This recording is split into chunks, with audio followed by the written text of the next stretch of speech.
My family disowned me for being gay, until a millionaire made me his. They threw my suitcase out first. It hit the porch with a dull thud, flopping open like a gutted animal. My clothes scattered into the rain. T-shirts, socks, the hoodie I stole from a lost and found last winter. Then the door slammed.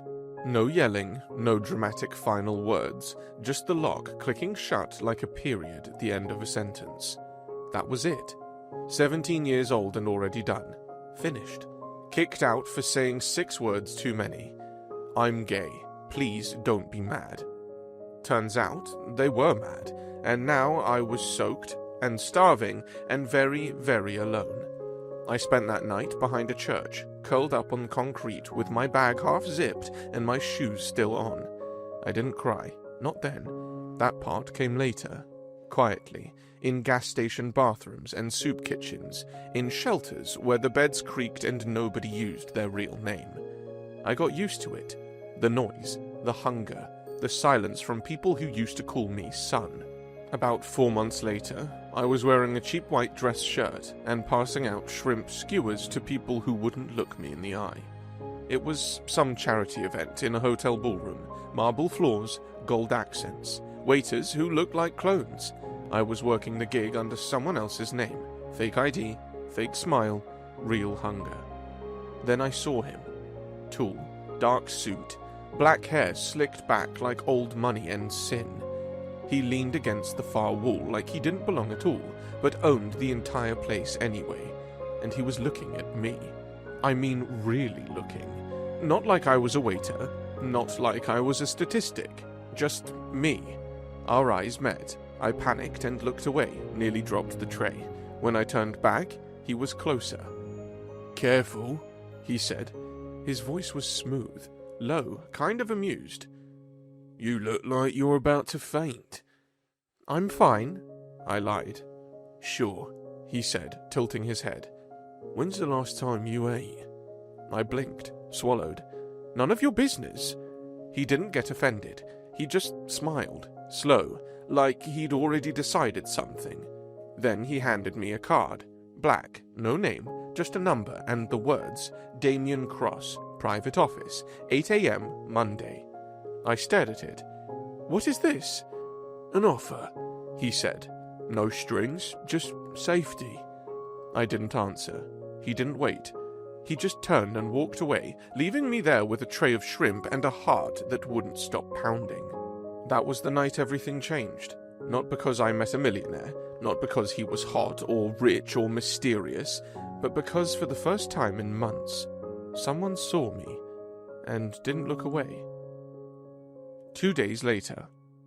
When Damien handed me his card that night, I expected some glass skyscraper kind of deal. Fancy office, secretary, cold water in glass bottles. So, I was already feeling awkward when the cab pulled up to a gate. Like a giant black metal one that opened after I said his name into a little speaker, and beyond it, a house. Scratch that. A compound. With gardens, a fountain, a freaking koi pond. I stood at the door with my wrinkled jeans and thrifted hoodie, debating if I should knock or just run. Then the door opened.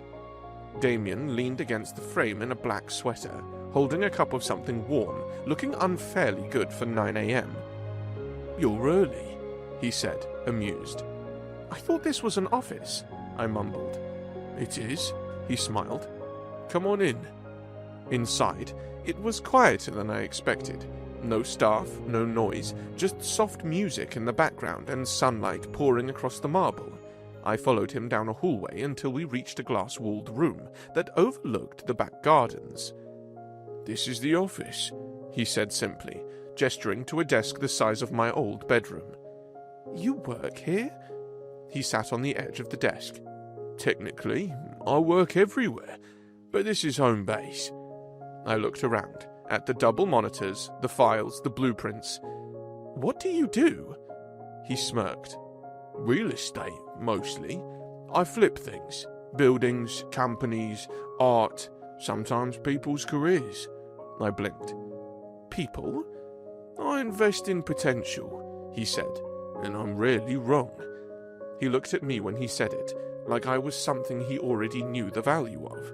A few days later, the job wasn't really a job, not at first. It was mostly sorting files, cleaning up old receipts, helping organize some gala thing he was sponsoring. I stayed out of the way, careful not to ask too many questions or make noise. I didn't want to seem ungrateful or mess things up. But Damien, he had this way of pulling me in without trying. He'd asked what I thought about something random, an art piece, a logo, a marketing pitch, and actually listen. Like my opinions mattered. Like I mattered.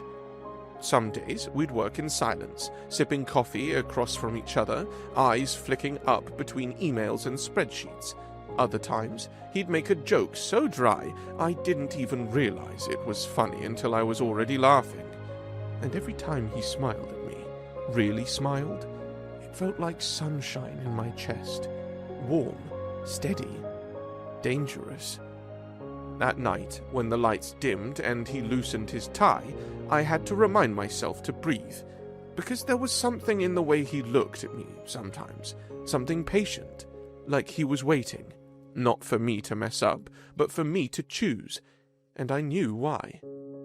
I was 17. We never talked about the line, but it was always there. 6 months in that house, and I memorized every version of his voice, his morning rasp, his amused hums, his rare low laughs. I learned his moods by the color of his ties, the scent of his cologne, the way he drummed his fingers when he was focused. I learned that he didn't like ginger in his tea, that he always made time to call his assistant, even when he was swamped, that he read poetry when he couldn't sleep. And slowly, too slowly, I started learning what we were. It was in the way his eyes softened when I walked into a room, the way he always made sure I ate, the way he'd hover behind me while I typed something, too close, his breath brushing my ear, but never touching, never crossing. There was one night, late October, the wind was howling, and the power flickered out while we were still working. The whole house went dark. I panicked, maybe from habit. Darkness meant danger in the places I used to live. Damien lit a candle, just one, then sat beside me on the couch, not touching me, just there. "I'm not going anywhere," he said, voice quiet. I nodded, teeth clenched. After a moment, he handed me a book. "Read to me," he said. So I did, by candlelight, under a blanket, while the world outside the windows roared. I think I fell in love that night, not with the mansion, or the safety, or even the kindness, but with him, the man who could have kissed me then. God, I wanted him to, but didn't, because I wasn't ready, because he wasn't willing to break me, even if he was breaking himself to hold back. Things got worse after that. Not between us, just harder. The tension was constant. He stopped working in the same room as me for a while, said he was traveling more, needed space, gave me tasks through emails, even though we lived in the same house. I missed his voice, his eyes, his stupid coffee order. But I understood, because I'd caught him once. In the hallway, door cracked open. He was standing in his room, shirt half off, breathing heavy like he'd just come out of the shower. But he hadn't. His hair was dry, and his hand was clenched in his hair like he was angry at himself. He didn't know I saw, but I did, and I realized in that moment he wasn't fighting me. He was fighting how he felt about me. That made me fall harder. There was another moment. December. We were decorating for the gala. He asked me to help set up the lights in the foyer. I got up on a ladder and, of course, slipped. He caught me, full body, chest to chest, hands gripping my waist like he'd been waiting a lifetime. We stared at each other, breathless, too close, way too close. He looked at my lips. I looked at his. And he let me go. He walked away, and I stood there, aching, not because he didn't want me, but because he did, so badly it scared him. After that, it got warmer. Not easier, but warmer. He let himself smile more, asked me to stay and watch movies after dinner, sat beside me on the couch, always with a cushion between us, like a quiet reminder. but sometimes his hand would rest too close to mine, and sometimes I wouldn't move it. He'd brush my shoulder, accidentally, tuck my hair behind my ear when it fell forward, let his gaze linger a little too long when I laughed. It wasn't flirting, it was mourning. Mourning a line neither of us could cross. Yet. But I started counting down, not to escape, not to run, but to turn 18. Because I wasn't a scared kid anymore. I knew what I wanted, and I wanted him. Not the mansion, not the money. Him. The man who waited for me. The man who never took. The man who only ever gave. Even when it hurt. A few months later. We never talked about the date. Not out loud, but I caught him glancing at the calendar a lot that week. And that morning, when I came downstairs, there was a cupcake on the kitchen counter. Chocolate, with a single candle. I stared at it. "You remembered?" I said softly. "Of course I did," he said, not looking up from his coffee. 18's a big one. I nodded, heart thudding. That night, we didn't have a party, just dinner, wine, a playlist full of mellow jazz, and Damien's usual quiet warmth. And I don't know what changed exactly, but somewhere between dessert and dishwashing, I found myself walking up behind him at the sink. Close enough to feel the heat of him through his shirt. He stilled. I reached forward, fingers brushing his wrist. "You were waiting," I whispered. "Aiden, I'm not a kid anymore." His jaw clenched. I slid my fingers between his. "I've been falling for you since the first night you poured me coffee." He turned slowly to face me, and I kissed him, soft, sure, not asking permission, just giving it. When he kissed me back, his hands careful, reverent, I knew one thing for sure. I wasn't just safe here. I was home. A few days later. I didn't mean to go snooping. Honestly, I was just trying to find the bathroom. Damien's place was too big for one person. Marble floors, glass everything, hallways that echoed. I still didn't feel like I belonged there. I walked slow, careful not to touch anything, like I might break it just by being close. That's when I saw it. A shelf in the hallway, lined with books, old records, some weird metal sculpture I didn't understand, and one small photo frame tucked into the back corner. It was dusty, not posed like the others, just sitting there, like it was hiding. I picked it up and froze. It was a picture of a group of boys in bulky coats, standing in front of a shelter I knew too well. The brick wall behind them, the half-torn poster with the rainbow heart on it. It all came rushing back, and right in the middle of the photo, there I was, 17, thin, shoulders too big for my hoodie, my jaw clenched, arms out like I was shielding someone, and I was. There was this kid behind me, face all bruised, eyes wide with fear. I'd stepped between him and some dude swinging a bottle like he was ready to kill. I'd almost forgotten it. I never even knew someone took a picture. My hands started shaking, and that's when I felt someone standing behind me. Damien exhaled. "I remembered you, Aiden, from before we ever met at the gala." I blinked. "Before?" "That night at the shelter.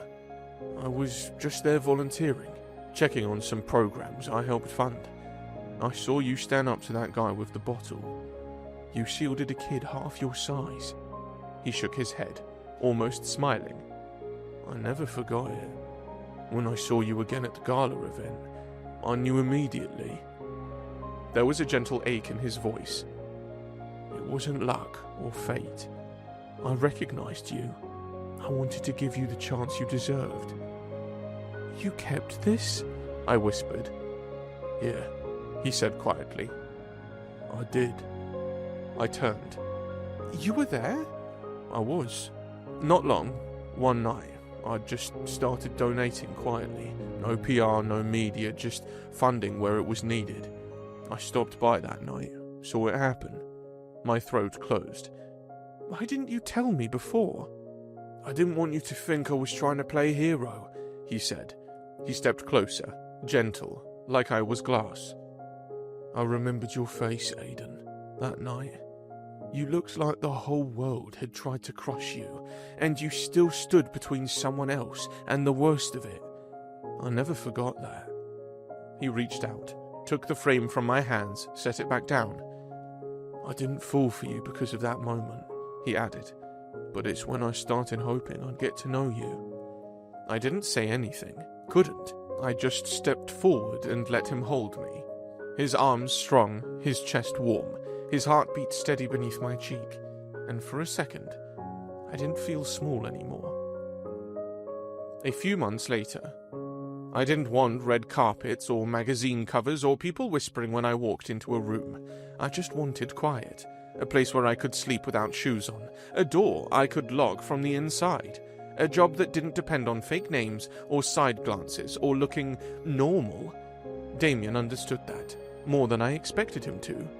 The world saw him as sharp and commanding and untouchable, but behind closed doors, he was the one who folded my laundry and bought me soft things I wouldn't have picked for myself. He was the one who always let me choose the movie, even when I picked the dumbest rom-coms I could find. So when I told him, I don't want the spotlight, he didn't argue. He just nodded, kissed my temple, and said, then I'll protect you from it. And he did. He let me stay invisible. We avoided galas. He turned down interviews, even wore sunglasses in public so no one could snap a clear picture of us. We built this little world together.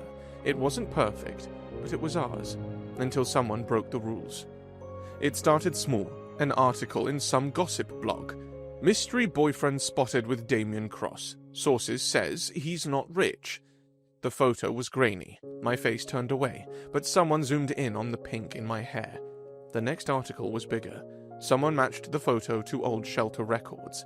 My name, my history, my age when we met. My juvenile record for petty theft. God, I forgot that even existed. It exploded from there.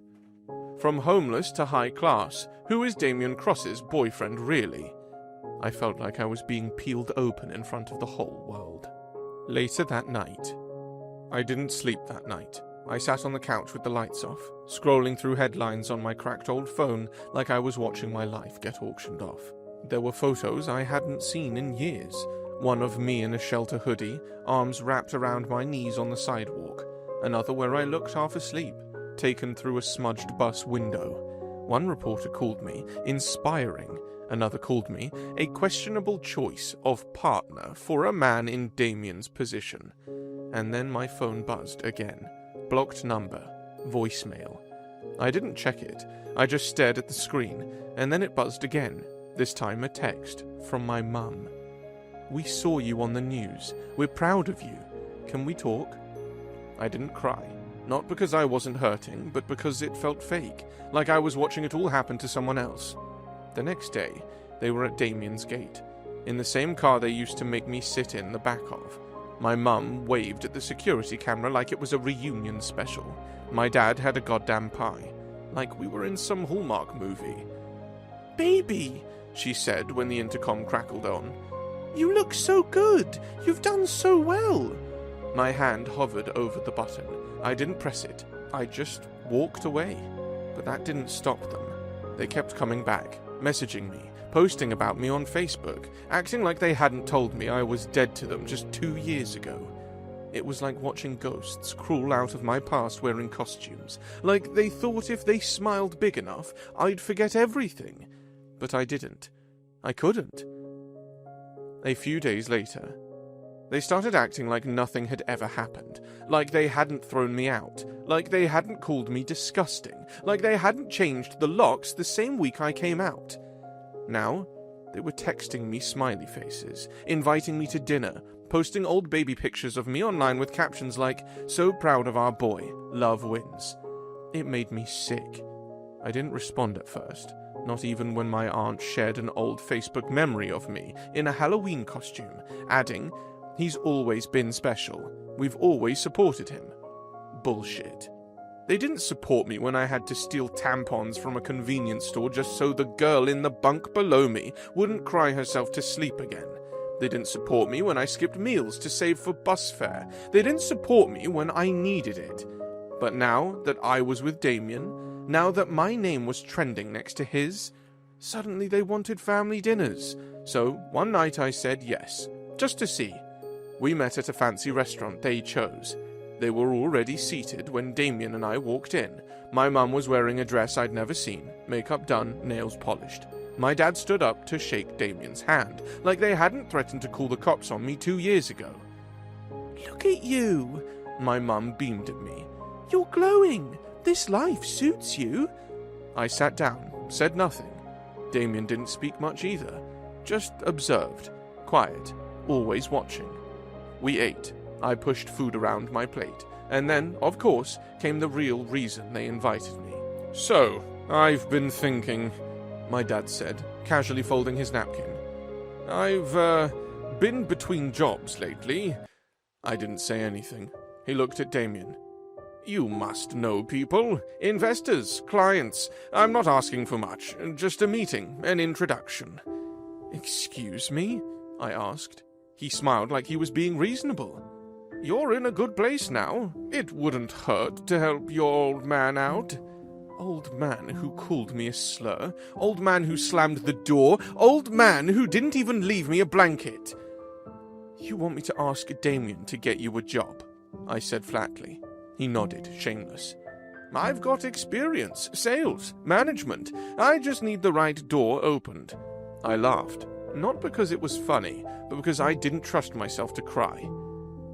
"I was sleeping behind dumpsters, and you didn't so much as text me," I said. "But now I have money, and suddenly you're proud?" My mum jumped in. "We've always been proud." "No," I said. "You've always been afraid of what people would think, of what it's said about you to have a son like me." Damien reached under the table and took my hand. He didn't squeeze, didn't interrupt, just stayed there, steady. I turned to them, calm but burning inside. "You didn't want me until I became someone you could brag about." And then I stood up. "Dinner's on me. That's the last thing I'll ever give you." They didn't stop after that. The texts kept coming, so did the calls, and then the interviews. They went to the press, painted themselves as reformed parents, said they struggled at first, but now fully embraced their son's identity. That it was hard for a while, but love wins in the end.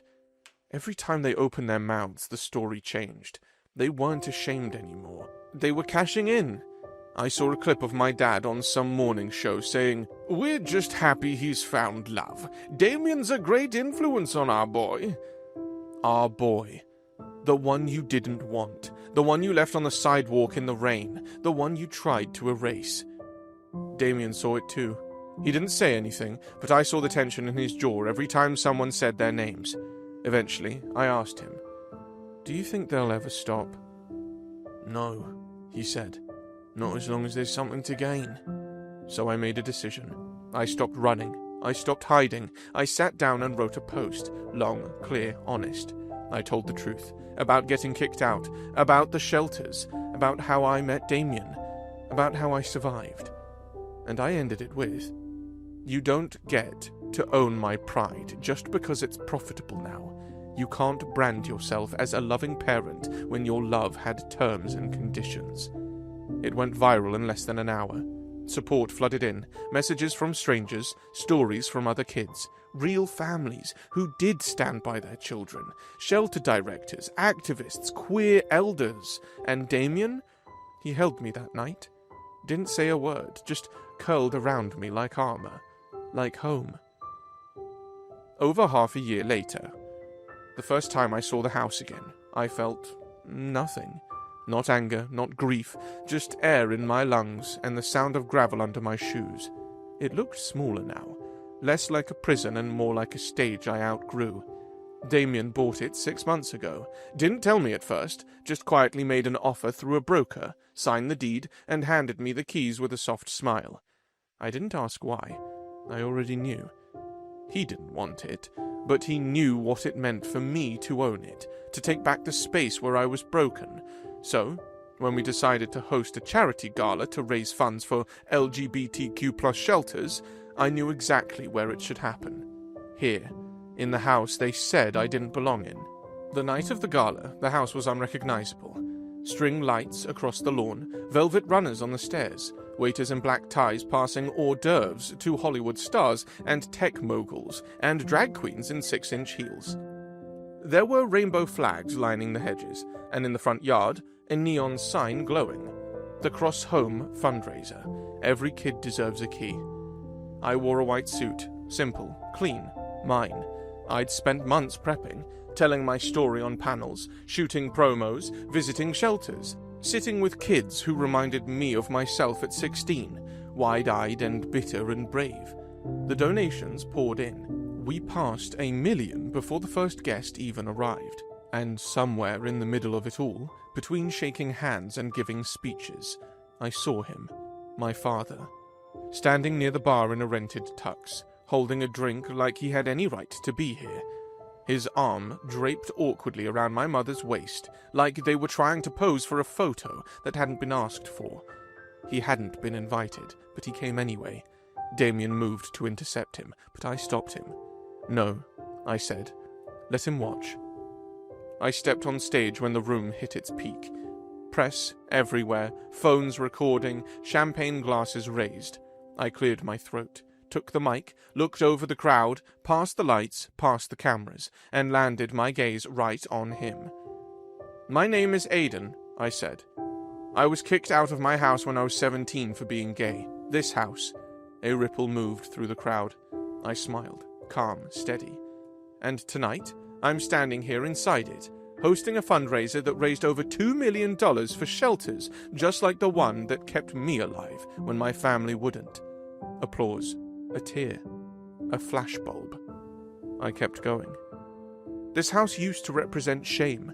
Now it stands for shelter, for pride, for love. And then I paused, turned slightly, just enough to catch Damien's eyes across the room. His mouth curved, but there was something nervous in his shoulders. I gave him a nod. He climbed up beside me, took the mic, then took my hand. "I wasn't planning to do this tonight," he said. "But if there's ever been a moment to honor second chances, to celebrate survival, it's now." He dropped to one knee. The crowd gasped. I didn't. I just smiled, wide and wet-eyed, as he opened the box. "Aiden," he said, "you're the bravest, softest, sharpest thing I've ever seen. You taught me what love really looks like. So let me ask you, here, in this house that once broke you," his voice cracked, "will you marry me?" And in front of the people who threw me away, in front of the world that tried to make me small, I said, yes. A few hours later, after the gala ended, after the hugs and the kisses and the glitter got swept up off the floor, I found it.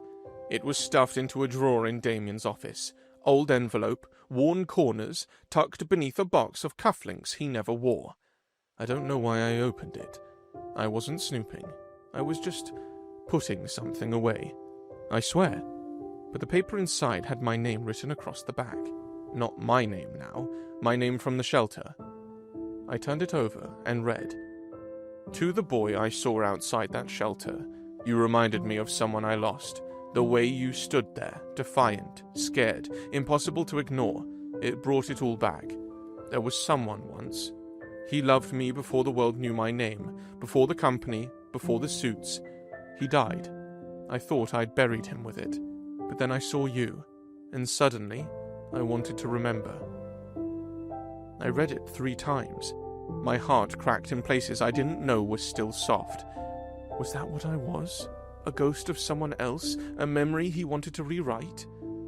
When Damien came home later, I was still sitting there, letter in hand, suit wrinkled, ring on my finger. He paused in the doorway, his whole body stilled. "You found it?" I nodded. "Is that who I am to you?" I asked quietly. "A replacement?" He stepped forward slowly. "No, but that's how it started." I blinked. Damien sits, letter trembling just a bit in his hands. "His name was Mark. He was the first person I ever loved. We met when I was younger than you are now. Both of us caught between wanting everything and being too scared to reach for it. I lost him to the world's cruelty. I say nothing, just let the words breathe. He goes on. When I saw you, outside that shelter, arms up, impossible to ignore, I saw his courage in you, not his ghost, his fight.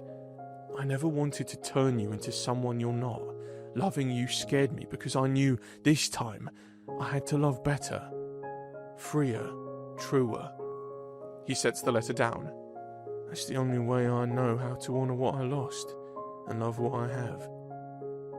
You reminded me of him, but that's not why I stayed. It's not why I love you. Then why do you love me? I whispered. He didn't hesitate. Because you're nothing like him. Because you challenge me. Because you laugh when you're scared. Because you carry your trauma like armour but still let me in. Because you made this house a home again. Because you didn't let the world kill you. And I've never loved anyone more for just existing. My eyes filled. I wanted to be mad. I wanted to scream. But all I could do was whisper. You should have told me. He nodded. I was scared. Not of losing you, but of hurting you. I stood, walked over, put the letter back in his hand, and said, I'm not a ghost. You're not, he said. You're everything real. And for the first time since the proposal, I didn't know if I was sure. A week later, it started small. I stopped texting first, stopped reaching for his hand in the car, smiled less, bit my tongue more. He noticed, of course.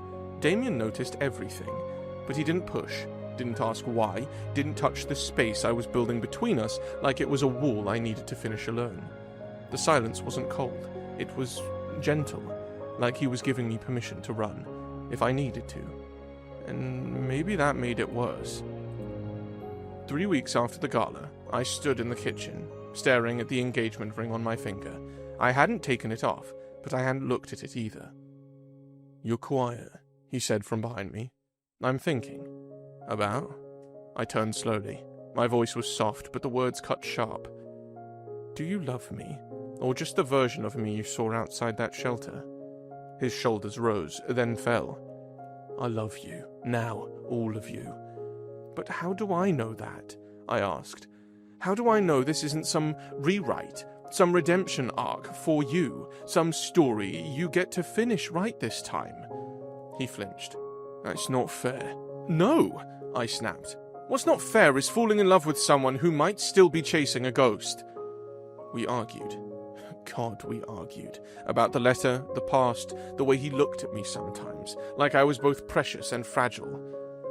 You say I'm strong, I said, but you treat me like I'll break. Because I've seen what broke you, he shouted. And I promised myself I wouldn't add to it. That's not love, Damien, that's guilt. I packed a bag. Just a duffel, just clothes, just in case. He stood in the doorway, didn't stop me, just held the ring in his hand like he was still offering it. No begging, no dramatics, just waiting. And when I touched the doorknob, heart thudding, breath caught, I realized he wasn't chasing me because he trusted I'd come back. He was afraid of losing me because he believed I was strong enough to choose. So I dropped the bag and cried in his arms. 2 days later. The headline dropped 2 days later. Millionaire CEO engaged to former shelter kid. Power imbalance or predation. There was a photo attached. Me, 18, wide-eyed, fresh out of hell, sitting beside Damien in a coffee shop, his hand brushing mine. I knew it happened in a fleet of a few seconds, but it was enough to raise questions. The timestamp? A few months after I moved in with him. Before we were together. Before we were anything. But it didn't matter. My father had gone full nuclear. He somehow got hold of the photos and leaked them, told reporters he was deeply concerned for my safety, said Damien had taken in a vulnerable teenager under the guise of charity that groomed me into submission. He called me confused, said I didn't know better, that I was being manipulated. The media exploded. Daytime talk shows debated age gaps and survivor dynamics. Hashtags trended. Online sleuths tore apart old posts, old videos, old footage from the gala, pausing at every glance, every touch, and the shelter got hit hardest. Sponsors pulled out, parents protested, kids were pulled from programs. Safe space became a punchline. I watched the world twist my love into a scandal, and all I could think was, maybe this was my fault. Maybe if I hadn't moved in with him, maybe if I hadn't looked so lost, maybe if I'd been less easy to save. Soon, Damien was called in for an internal review by the foundation board. No charges, nothing formal, but it didn't matter. He stepped down temporarily to avoid distraction. He didn't tell me until after. I found out through a headline. That night, I sat on the floor of our bathroom with the lights off. I held the ring in my hand, turned it over, again, and whispered the question I hadn't dared say out loud. Would you have still picked me if I hadn't been broken? I didn't mean to ask it, but once it left my mouth, I couldn't take it back. Damien was standing in the doorway. His voice was tired. Don't ask me that. Why? I croaked. Because we both know the answer? He walked in slowly, sat beside me, didn't touch me. I would have noticed you no matter where I met you. In a shelter, in a boardroom, in a crowd of 1,000 people. I swallowed. But would you have loved me? He turned his face toward mine. I don't love you because you're broken, Aiden. I love you because you didn't stay that way. I closed my eyes and said nothing, because some wounds don't scream. They whisper, and I wasn't ready to answer back. A week later, he stopped answering calls. Damien didn't post, didn't tweet, didn't even send a press release. He let the world spin without him. His name fell out of headlines, replaced by new scandals. Speculation cooled into silence. He vanished from the public eye, completely, not because he was guilty, but because I was still in it. Because every time someone Googled him, my face popped up. Every headline, every whisper, every awful comment dragged me with it. I'm not running, he said quietly when I finally confronted him. I'm stepping aside. For who? I asked. For them? For you. I hated how soft his voice was, like this was love. Let the world think what it wants, he said, brushing my cheek. You don't need to defend me.